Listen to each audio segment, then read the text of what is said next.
ಪಹಲ್ಗಾಮ್ನಲ್ಲಿ ಉಗ್ರರ ದಾಳಿ ಬಳಿಕ ಕಾಂಗ್ರೆಸ್ ಕೆಲವು ನಾಯಕ ಹೇಳಿಕೆಗಳಿಗೆ ವ್ಯಾಪಕ ಆಕ್ರೋಶ ವ್ಯಕ್ತವಾಗ್ತಾ ಇದೆ. ಇದೀಗ ಪಾಕ್ ಉಗ್ರರಿಗೆ ಭಾರತ ಮುಟ್ಟಿಕೊಳ್ಳುವಂತೆ ತಿರುಗೇಟನ್ನ ಕೊಟ್ಟಿದೆ.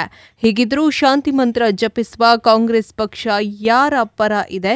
ಯುದ್ಧದ ಸಮಯದಲ್ಲಿ ಶಾಂತಿಯ ಮಂತ್ರ ಹೇಳುವ ಕರ್ನಾಟಕ ಕಾಂಗ್ರೆಸ್ ಸಂಪೂರ್ಣ ದಾರಿ ತಪ್ಪಿ ಹೋಗಿದೆ.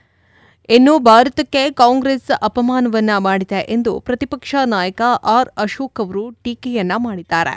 ಸುದ್ದಿಗೋಷ್ಠಿಯಲ್ಲಿ ಮಾತನಾಡಿದ ವಿಪಕ್ಷ ನಾಯಕ ಇಂಡೋ ಪಾಕ್ ಯುದ್ಧದ ಸಂದರ್ಭದಲ್ಲೂ ಕಾಂಗ್ರೆಸ್ ಪಕ್ಷ ಗಾಂಧೀಜಿ ಬಯಸಿದ್ದ ಶಾಂತಿ ಎಂದು ಸಾಮಾಜಿಕ ಜಾಲತಾಣದಲ್ಲಿ ಪೋಸ್ಟ್ ಮಾಡಿದೆ. ನಂತರ ಅದನ್ನು ಡಿಲೀಟ್ ಮಾಡಿದೆ. ಉತ್ತರ ಪ್ರದೇಶದ ಕಾಂಗ್ರೆಸ್ ಅಧ್ಯಕ್ಷ ಯುದ್ಧ ವಿಮಾನಕ್ಕೆ ಲಿಂಬೆಹಣ್ಣು ಕಟ್ಟಿ ವಿಡಿಯೋ ಮಾಡಿದ್ದಾರೆ. ಅದರಲ್ಲೂ ಜಮೀರ್ ಅಹ್ಮದ್ ಬಾಂಬ್ ಕಟ್ಟಿಕೊಂಡು ಹೋಗ್ತೇನೆ ಎನ್ನುತ್ತಾರೆ. ಕಳೆದ ಸಲ ಸರ್ಜಿಕಲ್ ಸ್ಟ್ರೈಕ್ ಆದಾಗ ಕಾಂಗ್ರೆಸ್ ನಾಯಕರು ದಾಖಲೆ ಕೇಳಿದ್ರು. ಈಗ ಸಾಕ್ಷಿ ಕೇಳುವ ಮುನ್ನ ಎಲ್ಲಾ ಮಾಧ್ಯಮಗಳಲ್ಲಿ ಸಾಕ್ಷಿ ಬಂದಿದೆ. ಇನ್ನು ಕಾಂಗ್ರೆಸ್ ನಾಯಕರು ಸಾಕ್ಷಿ ಹುಡುಕ್ತಾರಾ, ಶಾಂತಿ ಮಂತ್ರ ಪಠಿಸ್ತಾರಾ ಎಂದು ಗೊತ್ತಿಲ್ಲ ಎಂದು ಲೇವಡಿಯನ್ನ ಮಾಡಿದ್ರು. ಪಾಕಿಸ್ತಾನ ಯುದ್ಧಕ್ಕೆ ಸಂಬಂಧಿಸಿದಂತೆ ಎಐಸಿಸಿ ಅಧ್ಯಕ್ಷ ಮಲ್ಲಿಕಾರ್ಜುನ್ ಖರ್ಗೆ ಕೇಂದ್ರ ಸರ್ಕಾರಕ್ಕೆ ಬೆಂಬಲಿಸಿದ್ರೆ ಮುಖ್ಯಮಂತ್ರಿ ಸಿದ್ದರಾಮಯ್ಯ ಅವರು ಯುದ್ಧ ಬೇಡ ಅಂತಾರೆ. ಕರ್ನಾಟಕ ಕಾಂಗ್ರೆಸ್ ಬೇರೆ, ರಾಷ್ಟ್ರೀಯ ಕಾಂಗ್ರೆಸ್ಸೇ ಬೇರೆಯಾಗಿದೆ. ಜೈರಾಮ್ ರಮೇಶ್ ಅವರ ಎಚ್ಚರಿಕೆಗೆ ನಯಾ ಪೈಸೆ ಬೆಲೆ ನೀಡಿಲ್ಲ. ಶಾಂತಿ ಮಂತ್ರ ಜಪಿಸುವ ಕಾಂಗ್ರೆಸ್ ಯಾರ ಪರ ಇದೆ? ಇದು ದೇಶಕ್ಕೆ ಅಪಮಾನ.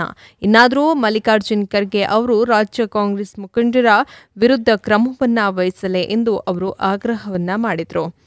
ಪಾಕಿಸ್ತಾನದ ವಿರುದ್ಧ ಯುದ್ಧವಾದರೆ ಮುಸ್ಲಿಮರ ಮತ ಹೊರಟು ಹೋಗುತ್ತದೆ ಎಂಬ ಚಿಂತೆ ಕಾಂಗ್ರೆಸ್ಗಿದೆ. ಪಾಕಿಸ್ತಾನಿ ಪ್ರಜೆಗಳನ್ನು ಎಲ್ಲಾ ರಾಜ್ಯಗಳು ಹೊರಗಡೆ ಕಳಿಸ್ತಿದ್ದರೆ ಕರ್ನಾಟಕದಲ್ಲಿ ಮಾತ್ರ ಇನ್ನೂ ಹೊರಗೆ ಕಳಿಸ್ತಾ ಇಲ್ಲ.